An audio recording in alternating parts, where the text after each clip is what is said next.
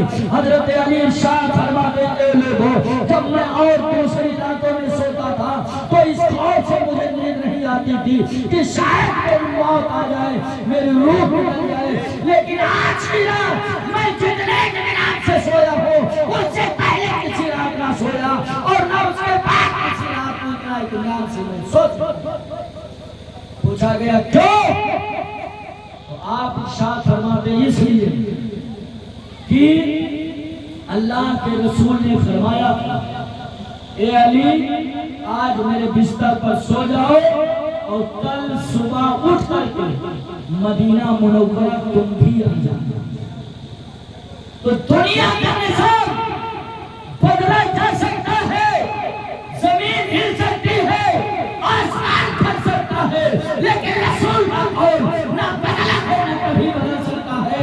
ہے قول خدا، قول محمد، فرمان نہ بدلا جائے گا، بدلے گا سبحان اللہ مگر قرآن نہ قرآن نہ بدلا جائے گا۔ اس لیے ہم نے بڑی اطمینان کے ساتھ سویا اور صبح اٹھ کر کے میں نے اللہ کے رسول کی بارگاہ میں حاضر کیا۔ حضرت علی رضی اللہ تعالیٰ عنہ کو اللہ تبارک و تعالیٰ نے ایسا علم عطا کیا تھا کہ اتنا علم کسی کو نہیں حاصل تھا، یہاں تک کہ خود میرے پیغمبر نے حضرت علی کے لیے ارشاد فرمایا انا مدینۃ العلم وعلی بابها، میں علم کا شہر ہوں اور علی اس کا دروازہ ہے۔ یہی سی حدیث کی بنیاد پر حضرت علی کے سامنے بہت سارے مرحلے پیش آئے، لیکن علی نے سارے مرحلے کا ڈٹ کر مقابلہ کیا اور ہر سوال کا آپ نے تشفی بخش جواب، ہر سوال کا علی نے تشفی بخش جواب کیا۔ چنانچہ ایک یہودی حضرت علی کی بارگاہ میں حاضر ہوا اور اس نے کہا اے علی اللہ کے نبی کی ایک حدیث مجھ تک پہنچی۔ علی نے فرمایا کون سی حدیث؟ حدیث یہ ہے کہ کیا تمہارے نبی نے فرمایا ہے انا مدینۃ العلم وعلی بابها، میں علم کا شہر ہوں اور علی اس کا دروازہ۔ اس یہودی کے سوال پر حضرت مولا علی نے ارشاد فرمایا پیش ہے اللہ کے رسول کا یہ فرمان ہے اور اللہ نے اپنے حبیب کے فرمان کے مطابق مجھے ایسا علم عطا بھی کیا۔ ایک دن حضرت جبریل علیہ السلام و تسلیم حضرت علی کے علم کو جانچنے کے لیے پرکھنے کے لیے مدینہ شریف میں آئے اور آئے بھی تو ایک بدو ایک دیہاتی کے شکل میں آئے، آ کر کے مسجد نبی میں پہنچے اور اللہ حضرت علی رضی اللہ تعالیٰ عنہ عصر کی نماز پڑھ کر کے فارغ ہوئے، تب تک وہ جبریل جو انسان کے شکل میں آگے بڑھے سلام کیا اور کہا کہ اے علی آپ نے فرمایا ہے فَاسْأَلُوا اَمَّا دُونِ الْعَرْشِ، جو کچھ تم سوال کرو گے میں ہر سوال کا جواب تمہیں عطا کر دوں گا۔ کہ یہ آپ کا فرمان سچ ہے؟ علی نے فرمایا بے شک سچ ہے، جو کچھ تم پوچھو گے میں ہر سوال کا جواب دوں گا۔ تو اس نے یہی سوال کیا کہ علی یہ بتاؤ کہ اس وقت جبریل کیا سوال کیا؟ اے علی بتاؤ اس وقت جبریل کہاں ہے؟ حضرت علی رضی اللہ تعالیٰ عنہ نے اپنی آنکھوں کو بند کر دیا، قید و طلب کے سبحان اللہ، اپنی آنکھوں کو بند کر لیا۔ حضرات آج ہمیں اور آپ کو کوئی چیز دیکھنی ہوتی ہے تو ہم اپنے آنکھوں کو کھول کر دیکھتے ہیں، لیکن جو اللہ والے ہوتے ہیں وہ جب کسی چیز کو دیکھنا چاہتے تو آنکھوں کو کھول کر کے نہیں بلکہ آنکھوں کو بند کر کے دیکھتے ہیں۔ اسی لیے تو علامہ اقبال نے کہا تھا الٹے خیال کرتے ہیں دیوار کا نیش، آنکھوں کو بند کرتے ہیں دیدار کے لیے، آنکھوں کو بند کرتے ہیں دیدار کے لیے۔ حضرت علی نے اپنی آنکھوں کو بند کر دیا۔ اس کے بعد آپ نے زمین کی طرف دیکھا، پھر آسمان کی طرف دیکھا، دائنی طرف دیکھا، بائیں طرف دیکھا۔ اس کے بعد فرماتے ہیں اے سوال کرنے والا سائل، تم مجھ سے جبریل کے بارے میں پوچھنا ہے، میں نے جبریل کو عرش تک دیکھ لیا، فرش تک دیکھ لیا، مشرق میں بھی دیکھ لیا، مغرب میں دیکھ لیا، کہیں جبریل موجود نہیں ہے۔ میرے سامنے جو کھڑا ہے وہ کوئی انسان نہیں بلکہ فرشتہ جبریل۔ اے جبریل تم ہی میرے سامنے کھڑے ہو کر مجھ سے سوال کر رہے ہو۔ یہ مقام اللہ رب العزت نے حضرت علی رضی اللہ تعالیٰ عنہ کو عطا کیا تھا۔ حضرات یہی ایک بات میں آپ کو اور بتا دینا چاہتا ہوں کہ جب حضرت علی کے دیکھنے کا یہ حال ہے تو پھر مصطفیٰ جان رحمت کے دیکھنے کا حال کیا ہوگا؟ جب ان کے قرار دیتے ہیں شاہانہ زمانہ کی جھولی، جب محتاج کا یہ عالم ہے تو مختار کا حال۔ محترم حضرات، جہاں اللہ تبارک و تعالیٰ نے حضرت علی کو اتنا علم دیا تھا، وہی قوت و بہادری بھی اللہ تعالیٰ نے حضرت علی کو عطا کیا۔ چنانچہ یہی سیدنا جبریل علیہ السلام جب اللہ کے نبی صلی اللہ علیہ وسلم نے ارشاد فرمایا کہ علی شیر خدا، علی کیا ہے؟ شیر خدا ہے، پورے روئے زمین پر تہلکہ مچ گیا، یہاں تک کہ فرشتوں میں بھی کھلبلی مچ گئی۔ حضرت سیدنا جبریل امین حضرت مولا علی کی بارگاہ میں آئے اور راستے میں ایک بوڑھا انسان بن کر گیا اور دو گٹھری لے کر کے بیٹھ گئے۔ ایک ہی کپڑے میں دو گٹھری بنی ہوئی، ایک نیچے رکھی ہے ایک اوپر۔ ایک بوڑھا لاغر کمزور انسان کی شکل میں جبریل بیٹھے ہوئے، حضرت علی کا گزر اسی راستے سے۔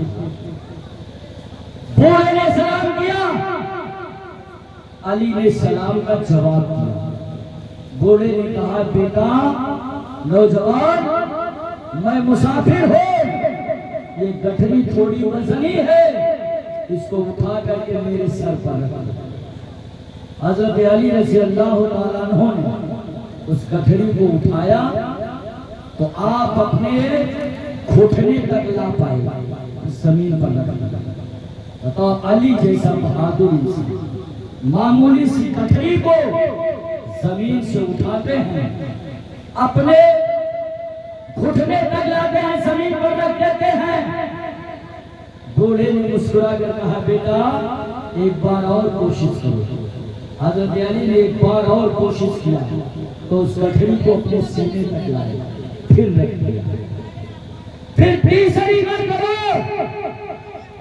حضرت علی نے اس گٹھری کو اٹھایا تو اپنے سر پر لے گئے اور اس بوڑھے سر کے اس بوڑھے شخص کے سر پر رکھ دیا۔ بوڑھا مسکرا کے گیا، پلٹ کر کے حضرت علی نے دیکھا تو نہ بوڑھا ہے نہ اس کی گٹھری موجود، دونوں غائب ہیں۔ حضرت علی کو بڑا تعجب ہوا، سرکار کے بارگاہ میں متفکرانہ انداز میں حاضر ہوا۔ اللہ کے رسول نے دیکھا اور مسکرایا۔ میرے پیغمبر ارشاد فرماتے ہیں اے علی کیا معاملہ ہے؟ علی عرض کرتے ہیں یا رسول اللہ اسے اسے معاملہ ہوا۔ میرے آقا ارشاد فرماتے ہیں اے علی کیا تم نے اس بوڑھے کو پہچانا؟ علی عرض کرتے ہیں یا رسول اللہ میں نے اس بوڑھے کو نہیں پہچانا. تب میرے پیغمبر ارشاد فرماتے ہیں وہ بوڑھا کوئی انسان نہیں تھا بلکہ جبریل تھے, اور وہ جو دونوں مچھلیاں تھیں وہ زمین اور آسمان کے وزن کے برابر تھی. اللہ تعالیٰ نے تمہارے امتحان کے لیے جبریل کو بھیجا اور تم اپنے امتحان میں کامیاب ہوئے. چنانچہ حضرات گرامی اللہ رب العزت نے حضرت علی رضی اللہ تعالیٰ عنہ کو بہادری اور طاقت کے معاملہ میں بھی سب سے بڑھ چڑھ کر بنایا. چنانچہ یہی حضرت علی رضی اللہ تعالیٰ عنہ خیبر کو فتح کرنے کے لیے صحابہ کرام خیبر کے قلعے کا محاصرہ کیے ہوئے. اللہ کے نبی صلی اللہ علیہ وسلم فجر کی نماز پڑھاتے ہیں. میرے آقا ارشاد فرماتے ہیں ابو بکر یہ اسلام کا جھنڈا ہے اسے لے لو اور جاؤ خیبر کے قلعہ پر حملہ کرو, ہو سکتا ہے اللہ فتح عطا فرمائے. حضرت ابو بکر گئے, پورا دن آپ جنگ کرتے رہے, لڑتے رہے, لیکن خیبر کا قلعہ فتح نہیں ہوا. واپس آ گئے. دوسرے دن اللہ کے رسول نے حضرت عمر کو جھنڈا دے کر کے بھیجا. حضرت عمر بھی گئے, پورا دن لڑتے رہے, لیکن خیبر کا قلعہ فتح نہیں ہوا. لوٹ آئے. شام کو میرے مصطفیٰ نے عشاء کی نماز پڑھانے کے بعد ارشاد فرماتے ہیں کلمہ اسلام کا جھنڈا ایک ایسے شخص کے ہاتھ میں دوں گا جس کے ہاتھ پر اللہ تعالیٰ خیبر کو فتح, جس کے ہاتھ پر اللہ تعالیٰ خیبر کو فتح فرمائے. اب جتنے مجاہدین اسلام صحابہ کرام تھے سب یہ سوچ رہے تھے اے کاش پروردگار عالم میرے نصیب میں یہ لکھ دے اسلام کا جھنڈا میرے ہاتھوں میں آ جائے. ہر شخص یہ آرزو لیے ہوئے تھا. لیکن صبح فجر کی نماز پڑھنے کے بعد میرے آقا نے پورے مجمع پر نگاہ کو ڈالا اور آقا ارشاد فرماتے ہیں اینا علی, علی کہاں ہے؟ صحابہ نے عرض کیا یا رسول اللہ علی کے آنکھوں میں تکلیف ہے, آنکھیں دکھ رہی ہیں, انہیں آشوب چشم ہو گیا. میرے آقا ارشاد فرماتے ہیں علی کو بلا لاؤ. علی کو لے کر سرکار کے بارگاہ میں حاضر ہوئے. اللہ کے رسول نے اپنے لعاب دہن کو نکالا اور علی کے آنکھوں میں لگا دیا. اس لعاب دہن کا لگانا ہوتا ہے. علی فرماتے ہیں کہ اس لعاب دہن کی برکت سے اگر میں شریف کی طرف دیکھتا تو دہن اس طرح کے سرکار نظر آ جاتے, اگر آسمان کی طرف دیکھتا تو عرش الہی کے سارے اجزاء مجھے نظر آ جاتے. مقام اللہ نے حضرت علی کو عطا کیا تھا. پھر میرے آقا فرماتے ہیں اے علی یہ اسلام کا جھنڈا لے لو اور جاؤ, آج اللہ تعالیٰ تمہارے ہاتھ پر خیبر کو فتح فرمائے گا. حضرت علی رضی اللہ تعالیٰ عنہ گئے.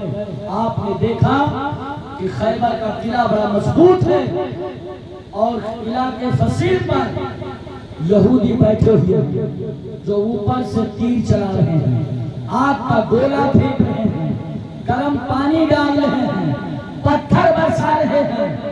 حضرت علی دیکھتے رہے کہ قلعے کے اندر کسی طرح سے گھس سکیں, قلعہ کے اندر داخل ہو سکیں, لیکن کوئی راستہ نظر نہیں آیا. حضرت علی رضی اللہ تعالیٰ عنہ پڑھ کر کے جاتے ہیں اور خیبر کے دروازہ کو اپنی ہاتھوں سے پکڑ کر کے اور اٹھا دیتے ہیں, پھینک دیتے ہیں. دور ارشاد فرماتے میرے مجاہدوں آگے بڑھو, رب تعالیٰ خیبر کو تمہاری ہاتھوں پر فتح. اور اللہ تعالیٰ نے خیبر کو فتح کر. اور تاریخ بتاتی ہے کہ جنگ ختم ہو جانے کے بعد 40 صحابہ مل کر کے اس دروازے کو ہلانا چاہتے تھے تو ہلا نہیں پاتے تھے, جسے میرے علی نے اپنے بازو سے اٹھا کر کے پھینکا تھا. حضرات یہ طاقت و قوت اللہ نے حضرت علی کو عطا کیا. یہی حضرت علی رضی اللہ تعالیٰ عنہ عمر ابن عبد عود جو ایک بہت بڑے پہلوان کا نام ہے. 1000 نوجوانوں کے برابر اس کو تنہا مانا جاتا تھا. عرب کا 1000 نوجوان ایک طرف ہو اور عمر ابن عبد عود ایک طرف ہو تو 1000 نوجوان اس عمر ابن عبد عود کو پسپا نہیں کر سکتے. اتنی طاقت اس کے اندر تھی. جنگ خندق کے موقع پر وہ اپنے گھوڑے کو دوڑاتا رہا خندق کو دیکھتا تھا کہاں سے کم جگہ ہو اپنے گھوڑے کو دوڑا کر کے مسلمانوں پر حملہ کر. اس نے موقع کو غنیمت جانا. ایک جگہ خندق تھوڑی کم تھی, اس نے اپنے گھوڑے کو دوڑایا اور چھلانگ لگا کر کے مسلمانوں کی طرف آ گیا اور وہیں سے للکار کے کہا تھا اے محمد ابن عبداللہ میرے مقابلے کے لیے کسی نوجوان کو بھیجو. اللہ کے رسول صلی اللہ علیہ وسلم نے اتنا فرمان سنا. حضرت علی نے سنا. حضرت علی چٹ سے کھڑے ہوئے. یا رسول اللہ مجھے اس گستاخ کا سر کاٹ کر آپ کے قدموں میں لانے کے لیے بھیج دو. اللہ کے نبی نے ارشاد فرمایا عمر اے علی یہ عمر ابن عبد عود یعنی یہ بہت بڑا بہادر. بیٹھ گئے. حضرت علی بیٹھ گئے. پھر اس نے للکارا ہر من مبارزین ہے کوئی میرے مقابلے میں آنے والا. پھر حضرت علی کھڑے ہو گئے. اللہ کے رسول ارشاد فرماتے ہیں اجلس یا علی ہاذا عمر ابن عبد عود. اے علی بیٹھ جاؤ یہ عمر ابن عبد عود ہے. حضرت علی پھر بیٹھ گئے. تیسری مرتبہ جب اس نے للکارا حضرت علی کھڑے ہوئے. اللہ کے رسول نے فرمایا علی بیٹھ جاؤ.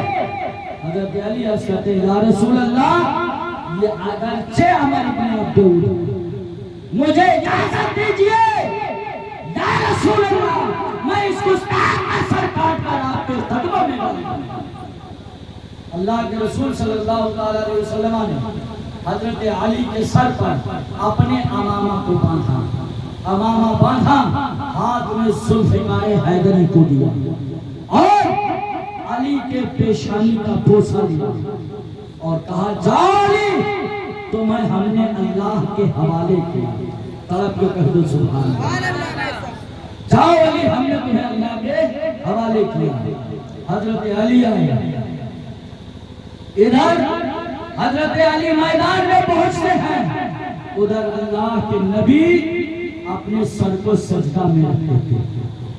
دعا کرتے ہیں میرے مالک و مولا یہ علی ہے میرا ہے میرا بھائی ہے مسلمانوں کا سپاہی ہے.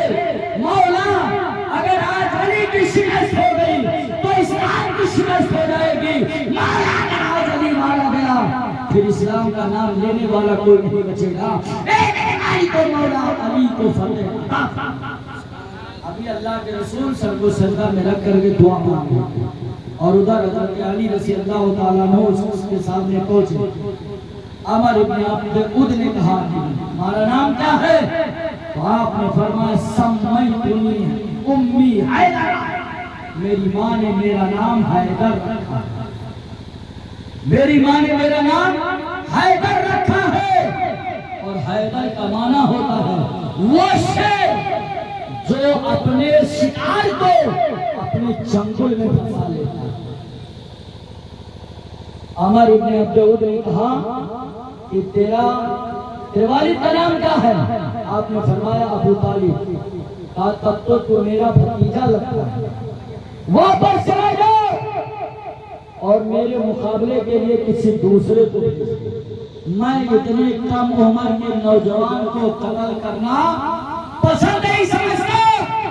حضرت علی فرماتے ہیں لیکن میں تجھے قتل کرنا پسند کرتا ہوں. اٹھا اپنی تلوار دکھا اپنے جوہر کو.